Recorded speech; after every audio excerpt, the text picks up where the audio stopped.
반갑습니다. 안녕하십니까? 부미교회 성도 여러분, 평안히 한 주간 잘 지내셨습니까? 오늘은 부민수요 성경 공부 네 번째 시간입니다. 먼저 기도하고 하겠습니다. 사랑의 하나님, 감사합니다. 한 주간 잘 지내게 하시고 수요 성경 공부로 만나게 하심을 감사합니다. 하나님, 성령의 조명을 우리에게 비춰주셔서 하나님 말씀을 잘 깨닫고 하나님 말씀을 사랑하는 우리 모두가 되게 하여 주옵시고, 이 시간 듣는 자나 말하는 자나 피차 은혜 받는 시간 되게 하여 주옵소서. 감사드리며 예수님 이름으로 기도합니다. 아멘. 예, 성도 여러분, 그동안 우리가 지금 특별계시, 일반계시부터 해서 성경에 대해서 두 시간을 배웠습니다. 오늘은 성경에 대해서 마지막으로 성경을 바르게 읽는 법이 무엇인가에 대해서 함께 은혜 나누려고 합니다. 제가 지난 시간에 잠깐 말씀드렸지만 가톨릭 천년을 벗어나 개신교가 성경을, 오직 성경이라고 하는 것을 중요시하게 여기고 성경을 새롭게 읽는 것으로부터 개혁을 시작합니다. 사실 우리가 성경을 바로 읽으면 우리의 삶에 새로운 변화가 나타나고 의식이 바뀌고 또 생각도 바뀌고 가치관도 바뀌게 됩니다. 그래서 성경은 사실 한 사람의 개인의 모든 것을 바꿔놓을 수 있는 가장 놀라운 힘을 갖고 있습니다. 중세에는 라틴어 성경만 있었습니다. 불가타라 그러는데요. 라틴어 성경으로만 미사를 했고 성경이 있었습니다. 근데 중세 유럽인들 중에 라틴어를 이해하는 사람은 10%가 채 되지 않았습니다. 나머지 90%는 다 라틴어를 이해할 수 없었죠. 그러니 신부가 무슨 말을 하던 그 말을 진실로 믿을 수밖에 없었습니다. 우리가 고등 양식의 유럽 성당 가면 화려하게 쫙 펼쳐져 있는 옆에 그림들 쫙 있는데요. 그 천창조부터 쭉 있는 그림들이 다 뭐냐면 어떤 면에서는 그것이 일반 성도들을 가리키기 위한 하나의 그 성경 도구이기도 했습니다. 그러니까 그림이요. 왜냐하면 라틴어를 이해할 수 있는 사람이 없었기 때문입니다. 그 중세가 끝나고 이제 르네상스가 시작되면서 인문주의자들과 종교개혁가들이 제일 먼저 한 것이 뭐냐면 성경을 번역하는 것이었습니다.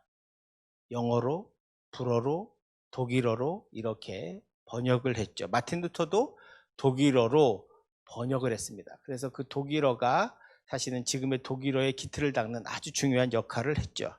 그러니까 중세는 성경을 해석하는, 이제 중요한 건 성경을 해석하는 데 있습니다. 제가 이제 오늘 말씀드리려고 하는 건 약간 해석의 문제인데, 이 성경 해석의 문제가 되게 중요합니다. 왜냐하면 성경이라고 하는 책은 2000년, 3000년 전에 쓰여진 책이란 말이죠. 이 옛날의 책이 오늘 나에게 하나님의 음성으로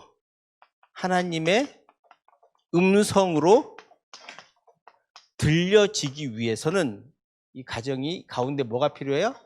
제가 말씀드리잖아요. 성령의 내적 조명이 필요하다. 그래야 우리가 이해할 수 있다는 거죠. 사실 설교도 2000년, 3000년 전에 있던 하나님의 말씀이 오늘 현실에 있는 나에게, 성도들에게 하나님 말씀으로 들려질 수 있도록 바꿔주는 거죠. 바꿔주는 겁니다. 그래서 성경은 해석이 정말 중요합니다. 그래서 성경을 어떻게 해석하냐에 따라 그 성경이 문장도, 문맥도, 그리고 받아들이는 사람도 다르게 이해할 수 있습니다. 중세는 성경의 해석을 오직 교회만 가졌습니다. 교회만이 성경을 해석할 수 있었습니다. 그런데 종교 개혁을 하면서 이제 구텐베르크의 그 인쇄술이 발전하고 책도 싸지고, 그리고 많은 사람들이 이제 자국어를 배우면서 문맹에서 벗어나면서 책의 수요가 많아지고요. 종교 개혁가들은 이 교회가 가지고 있던 성서 해석의 권한을 각자 개인에게 돌린 겁니다. 개인에게 돌린 거죠. 근데 개인이 자국어로 된 성경을 읽고 그 성경의 은혜를 받을 수 있다고 보는 거죠. 그리고 성경을 해석할 수 있다고 보는 거예요. 조건이 뭐예요? 성령의 성령의 조명이 있어야만 가능한 겁니다. 근데 이게 상당히 주관적이거든요. 그래서 후에는 깔뱅이나 이런 분들이 그 목회자, 설교자를 세우는 것, 그리고 목회자가 특별히 하나님께 세우셔서 하나님의 말씀을 바로 전하게 하도록 했다라고 하는 거죠. 그만큼 사실은 해석은 잘못하면 주관적으로 해석할 가능성이 많습니다. 그래서 항상 성령의 내적인 조명이 중요하다라고 하는 거예요. 칼빈은 성경은 그 권위를 교회로부터 이끌어 오지 않는다. 오히려 교회는 선지자들과 사도들의 기초 위에 세워졌으며 그 기초는 성경에서 찾을 수 있다라고 말했습니다. 그러니까 기본적으로 종교개혁가들은 이 성경을 해석할 수 있는 권한, 성경을 개인도 해석할 수 있다고 봤죠. 자, 그런데 우리가 오늘 이제 이 성경을 바르게 읽는 게 되게 중요합니다. 잘못 읽으면 여러분 사입이 됩니다. 이단되거나. 그래서 성경을 바로 읽어야 되고요. 그래서 성경은 반드시 성령의 조명 아래서 읽어야 합니다. 조명이라고 하는 것은 제가 그 프린트에 쓴 것처럼 성령의 초자연적인 사역으로 그리스도를 믿는 모든 사람들이 성경을 이해할 수 있게 해주는 능력입니다. 조명은 그런 거죠. 제가 지난 시간에 계속 3가지 중요한 거 말씀드렸죠? 복습합니다. 계시, 영감, 조명. 제가 이 2가지는 설명했습니다. 계시와 영감이 무엇인지는. 이제 중요한 건 조명이에요. 자, 조명이란 내가 성경을 읽고 이 성경을 하나님의 뜻으로 알아들을 수 있도록 해주는 것, 그것이 바로 성령의 내적 조명입니다. 이 성령의 인도하심이 없이 하나님 말씀을 들으면 오해하거나 또는 잘못될 수 있죠. 그래서 종교개혁가들의 모토가 뭐예요? 성경을 성경 자체로 해석하라입니다. 그러니까 성경을 다른 것으로 전통이나 이런 것이 아니라 성경은 성경 안에서 해석돼야 한다는 거예요. 왜냐하면 구약과 신약의 성경이 다 하나님의 말씀이기 때문에 이 66권의 말씀은 성경 안에서 이루어져야 한다는 거죠. 해석돼야 한다. 이게 바로 종교개혁가들의 성경 해석의 원리였습니다. 요거는 좀 아시고요. 사실 성경 해석은 복잡하지만 제가 여러분에게 평신도들이 간단하게 이해할 수 있을 거는 요 정도로만 하겠습니다. 그러니까 성도의 삶의 조명이, 제가 말씀드렸지만 여기 다시 조명, 이 조명이 중요합니다. 이 조명이 이루어지려면 다음에 4가지가 필요하다. 여러분 꼭 기억하십시오. 자, 우리가 성경을 그러면 어떻게 하면 바르게 읽고 이해할 것이냐라고 하는 것을 말씀드리는 거예요. 다시 말씀드립니다. 그러면 성령의 조명이 중요하다.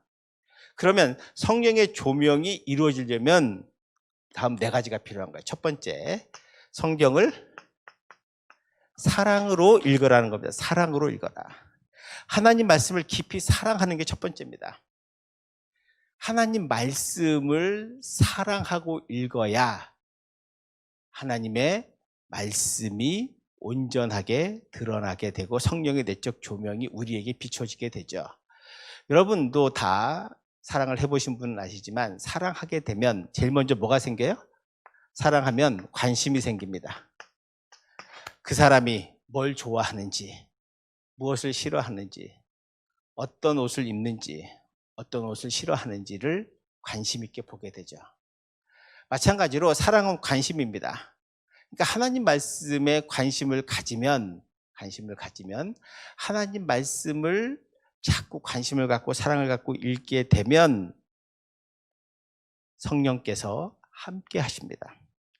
시편 119편 97절의 말씀을 보면 시편 119편 97절. 시편 119편을 여러분 한번 읽어보시면 시편 119편은 다 하나님의 말씀에 대한 내용입니다. 시편 119편이 제일 긴 절이죠. 제일 긴 절입니다.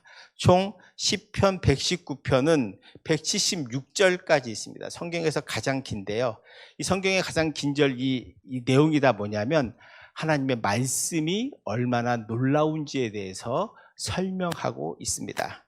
그런 의미에서 우리가 이 시편 119편을 종종 한번 꼭 읽어보시기 바랍니다. 자, 하나님 말씀을 깊이 사랑하는 첫 번째 시편 119편 97절의 말씀에 보시면 내가 주의 법을 어찌 그리 사랑하는지요 내가 그것을 종일 작은 소리로 읊조리나이다. 자, 97절에 보면 내가 주의 말씀을 얼마나 사랑하는지, 사랑하면 주야로 그 말씀을 읊조리게 됩니다. 여러분, 시편 1편의 말씀도 마찬가지입니다. 시편 1편의 말씀이 뭡니까? 복 있는 사람은 악인들의 꾀를 따르지 아니하며 죄인들의 길에 서지 아니하며 오만한 자의 자리에 앉지 아니하고 2절 오직 여호와의 율법을 즐거워하여 주야로 묵상하는 자로다. 여러분, 복 있는 사람은 다른 게 아니에요. 하나님의 말씀을 즐거워해서 그 율법을, 그 말씀을 주야로 묵상하는 자. 시편 119편 97절에 읊조리는 말, 바로 그 읊조리다와 이 주야로 묵상하다는 말이 같은 말입니다. 읊조리다. 이 유진 피터스는 그의 책에서 이 읊조리, 묵상을 하가라 그러죠. 이 히브리어로 하가라고 하는데 이 하가라고 하는 것을 유진 피터스는 이렇게 말합니다. 개가 뼈다귀를 물고 좋아하는 것. 마치 개가 뼈다귀 하나 주면 물고 뜯고 빨고 하는 것처럼 마치 그것처럼 하나님 말씀을 사랑한다는 것은 뭐냐? 주야로 그 말씀을 묵상하는 자, 읊조리는 자, 늘 하나님 말씀 안에서 사는 자, 틈이 있고 생각이 나면 하나님 말씀을 읽고 기도하는 자, 바로 그 사람이 하나님 말씀을 사랑하는 자입니다.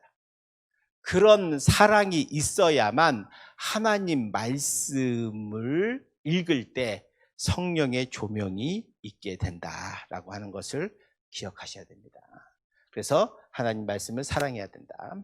두 번째는 하나님의 말씀을 영적으로 이해해야 한다. 영적으로. 이 반대말은 세상적이라고 제가 볼게요.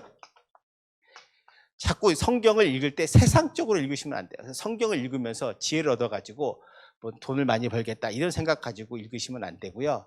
부자 되는 법을 성경에서 찾으면 안 됩니다. 그거는 제가 보기엔 상당히 성경을 오해하고 있는 겁니다. 종종 미국에 나서 나오는 책 중에 성경을 통해서 부자 되는 법 뭐 이런 책들이 종종 나오긴 하는데 그런 책들은 근본적으로 기본이 안 된 거죠. 여러분, 성경은 우리에게 부자 되는 법을 가르쳐주는 책이 아닙니다. 우리에게 영생의 길을 가르쳐주고 진리의 길을 가르쳐주고 한 번뿐인 인생을 아름답게 사는 길을, 행복하게 사는 길을, 후회하지 않고 사는 길을 가르쳐주시는 거지, 그것으로 성공하거나 돈을 많이 얻거나 이런 것 아닙니다. 그러니까 성경을 항상 읽을 때는 뭐냐면 영적으로라고 하는 말은 내 영혼이 살찌고 내 영혼이 잘 되는 것으로 해석해야 한다. 그래서 성령께서 여러분 성경을 이해할 수 있게 하신다는 것 꼭 기억하시기 바라고요. 그래서 먼저 성령의 역사를 기도하고 읽어야 한다. 고린도전서 2장 13절 고린도전서 2장 13절을 한번 보겠습니다. 고린도전서 2장 13절. 고린도전서 2장 13절 말씀을 보시면 제가 봉독할게요. 우리가 이것을 말하거니와 사람의 지혜가 가르친 말로 아니하고 오직 성령께서 가르치신 것으로 하니 영적인 일은 영적인 것으로 분별하느니라. 신령한 것은 신령한 것으로 분별해야 합니다. 영적인 것은 영적인 것으로 분별하는 거죠. 그러니까 영적인 것, 성경 말씀을 읽을 때 항상 세상적인 욕심이나 이런 것을 버리고 하나님의 말씀, 진리의 성령이 오실 수 있도록 요한복음 3장 16절 말씀처럼 진리의 16장 13절 요한복음 16장 13절의 말씀처럼 진리의 성령이 오시면 우리를 진리 가운데 인도하신다는 것을 여러분이 믿고 그리고 성경을 읽으셔야 한다라고 하는 것입니다. 세 번째, 성령의 조명을 받으려면요, 하나님 말씀을 정확하게 다뤄야 한다. 정확하게. 하나님 말씀을 정확하게 다루는 것이 중요하다. 자, 그래서 말씀 공부의 7가지 원칙을 제가 거기다 적어놨습니다. 규칙을. 자, 프린트 한번 보시고요. 첫 번째 뭐냐? 믿음과 성령이 함께해야 제대로 해석할 수 있다라고 하는 것. 그러니까 우리가 하나님 말씀을 읽을 때 하나님 말씀이 하나님의 말씀임을 믿고, 그리고 성령께서 도와달라고, 깨닫게 도와달라고 기도하고 해야 합니다. 그래야 제대로 해석할 수 있고요. 두 번째, 이거는 종교개혁 원리대로 성경으로 성경을 해석한다입니다. 그래서 여러분 성경책에 보면 조그맣게 쓰여진 관주라는 게 있습니다. 관주 성경이라는 게, 관주라는 게 뭐냐면 관련된 성구를 가르쳐 줍니다. 그래서 이 어떤 단어가 나오면 이 단어와 관련된 또 다른 단어가 쭉 나와서 이게 서로 연관관계에 있다는 것을 우리에게 보여주는 거죠. 그러니까 성경을 그 하나만 딱 떼어놓고 보면 안 돼요. 성경을 성경으로 해석한다라고 하는 것이고요. 또 구약을 해석할 때는 항상 신약의 빛으로 구약을 해석해야 합니다. 구약은 올드 테스트먼트, 즉 옛 계약이고, 신약은 뉴 테스트먼트, 새로운 계약입니다. 우리가 믿는 예수 그리스도께서 말씀하신 그 말씀의 눈으로 구약을 보셔야만, 특히 구약의 율법 같은 거를 그렇게 이해해야 한다는 거죠. 그러니까 구약의 율법은 이스라엘 역사 속에서 3000년 동안 그 제한성 속에 있는 거고요. 그래서 우리가 신약 성경인 가지고 구약 성경을 이해해야 한다. 또 네 번째, 불분명한 본문은 분명한 본문을 비추어서 불분명한 본문을 이해해야만 합니다. 이해해야 되죠. 그것도 당연한 거죠.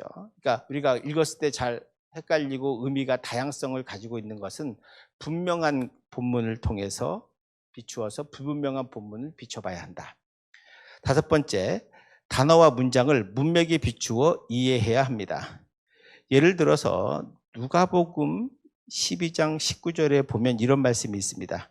또 내가 내 영혼에게 이르되 영혼아 여러 해 쓸 물건을 많이 쌓아두었으니 평안히 쉬고 먹고 마시고 즐거워하자 하리라 하되, 이 말씀만 딱 따서 이제 우리 일하지 말고 평안히 먹고 즐기고 하자, 여러 해 동안 물건을 많이 쌓아두었으니 평안히 쉬고 먹고 마시고 즐거워하자, 성경이 이렇게 말했으니 하자, 이렇게 하면 안 된다는 거예요. 이거는 이 문장만 놓으면 안 되죠. 이 전체적 문장으로 한 부자가 고백했던 말이잖아요.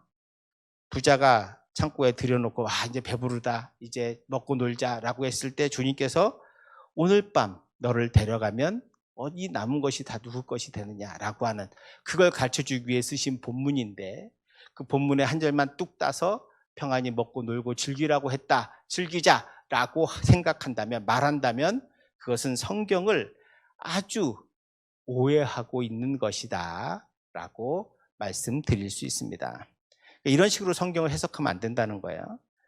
제가 지난 시간도 잠깐 설명했고 지금도 설명하지만 이 해석이라고 하는 것이 되게 중요하다. 이 해석학적인 본문을 어떻게 해석할 것인가에 수많은 방법과 학자들마다 다 다양한 방식이 있습니다.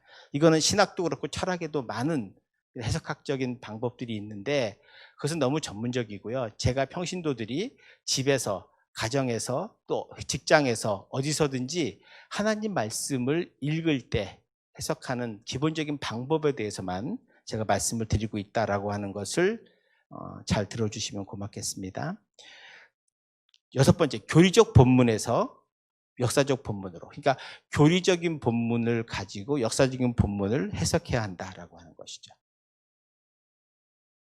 역사적인 본문 속에 나오는 하나님과 교리에서 말씀하신 하나님이 좀 약간 다를 때는 먼저 우선되는 게 교리적 본문에서 이해돼야 된다라고 하는 것이고요.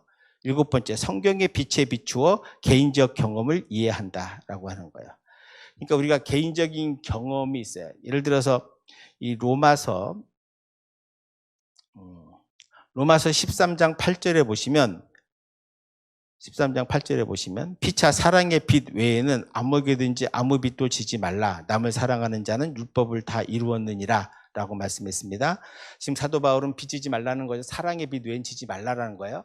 그러면 우리가 살면서 사업하다가 뭐 일하다가 빚을 질 수 있는데 그 빚을 지면 안 되냐, 이렇게 이해하면 안 된다는 거예요. 지금 여기서 말하는 빚은 사도 바울이 우리가 살면서 우리가 정말 해야 될 일은 우리가 주님의 사랑의 은혜의 빚진 자니 그 빚을 잊지 말고 우리가 사랑의 빚을 가지고 열심히 세상에서 복음 전하며 그리스도인답게 살아가자, 요 뜻이거든요. 그래서 사랑의 빛 외에는 지지 말라 그랬으니 세상에서 빚지지 말라. 물론 빚 안 지면 좋죠. 그러나 그런 식으로 성경을 갖다 붙이면 안 된다 이 말입니다. 사랑의 빛 외에는 지지 말라 그랬으니 다른 빛 지면 안 된다라고 말하시면 안 된다는 거예요. 그것도 하나의 오해다. 그렇죠? 자, 지금 제가 7가지 쭉 말씀드렸습니다. 이런 식으로 우리가 이해해야 한다. 성경을 봐야 한다는 것이고요. 그러니까 요거는 천천히 보시고, 또 하나 여러분 특별히 기억하실 것은, 잘 읽다가 모르시는 본문이 있으면 저한테 전화해 주세요. 목사님, 이런 본문이 잘 이해가 안 됩니다. 저도 여러분 성도들에게 그런 전화 한번 받고 싶어요. 그런 거 전화 꼭 해주시기 바랍니다. 읽다 보니 이런 문장이, 이런 문맥이 잘 이해가 안 됩니다. 설명해 주십시오. 라고 연락해 주시기 바랍니다. 그러면 되죠. 그렇게 하면 여러분들께서는 성경을 읽는데 전혀 지장이 없다. 즉 중요한 것은 성령의 조명이다. 그러기 위해서 먼저 사랑해라. 두 번째, 영적으로 이해해라. 세 번째, 정확하게 읽어야 한다. 자, 네 번째는 성경을 부지런히 읽고 묵상해야 한다. 부지런히 읽고라고 하는 것은 매일 읽으라는 거야. 정해놓고 조금씩이라도, 뭐 하루에 많이 안 읽어도 좋습니다. 그러나 조금씩 정해놓고 읽고, 그 말씀을 읽는 게 중요하지만 더 중요한 건 뭐예요? 묵상. 아까 여기 하가 말씀드렸잖아요. 개가 뼈다귀를 물고 막 좋아하는 것처럼 그렇게 하나님 말씀을 좋아하라는 거예요. 시편 119편 97절에 주야로 읊조리는 것처럼, 주야로 하나님 말씀을 묵상하는 것처럼 그렇게 읽고 하나님 말씀을 끊임없이 되새기며 사는 거예요. 그 되새기는 게 왜 중요하냐? 그 되새김이 있어야 하나님 말씀대로 살아가거든요. 그때 제일 중요한 게 뭐냐? 시편 119편 105절의 말씀. 바로 우리 인생에서 이 성경은 우리로 하여금 이 성경이 우리로 하여금 뭘로 가요? 진리의 빛으로. 성경이 우리로 하여금 진리의 빛으로 이르게 한다. 그 진리가 누구예요? 나중에 배우겠지만 예수 그리스도이십니다. 예수 그리스도, 바로 그분. 예수 그리스도가, 이건 약자니까요. 제가 정자로 쓸게요. 예수 그리스도가 진리임을 깨닫게 된다. 이게 바로 성경이다. 시편 119편 105절에 말씀에 보면 이 말씀이 있습니다. 주의 말씀은 내 발의 등이요 내 길의 빛입니다. 라고 하는 말씀 꼭 잊지 마시기 바랍니다. 성경은 우리 인생의 나침판이요 등불입니다. 인생의 바른 설명서인 성경을 여러분이 사랑하고 읽고 묵상하면 여러분의 인생에서 가장 놀라운, 그리고 그 말씀대로 순종하면 여러분 인생에 놀라운 능력이 나타나고, 여러분 삶에 놀라운 기적이 나타나고, 여러분 삶에 참된 진리의 길이 드러나게 될 것입니다. 그 말씀의 능력을 경험할 때 우리는 시편 기자의 고백처럼 하나님 말씀이 꿀송이처럼 달다라고 하는 그 말씀을 이해하게 됩니다. 이 방송을 들으시는 모든 성도님들께서 하나님의 말씀이 꿀송이처럼 달아지는 역사가 있기를, 또 그걸 날마다 체험할 수 있기를 주님의 이름으로 축원드립니다. 기도하겠습니다. 참 고마우신 사랑의 하나님, 3주에 걸쳐서 하나님 말씀에 대해서 배웠습니다. 성경을 바로 깨닫게 하여 주시고, 성경을 사랑하게 하시고, 성경을 주야로 묵상하게 하시고, 그 성경대로 살아가서 세상에서 하나님의 놀라운 능력과 하나님의 은혜를 경험하며 사는 우리 모두가 되게 하여 주시옵소서. 감사드리며 예수님 이름으로 기도합니다. 아멘. 예, 성도 여러분, 다음 시간부터는 이제 우리가 본격적으로 교리면 들어가서 하나님에 대해서 이제 쭉 공부하도록 하겠습니다. 많이 기대해 주시고 열심히 제가 잘할 수 있도록 기도해 주시면 고맙겠습니다. 다음 주에 뵙겠습니다. 감사합니다.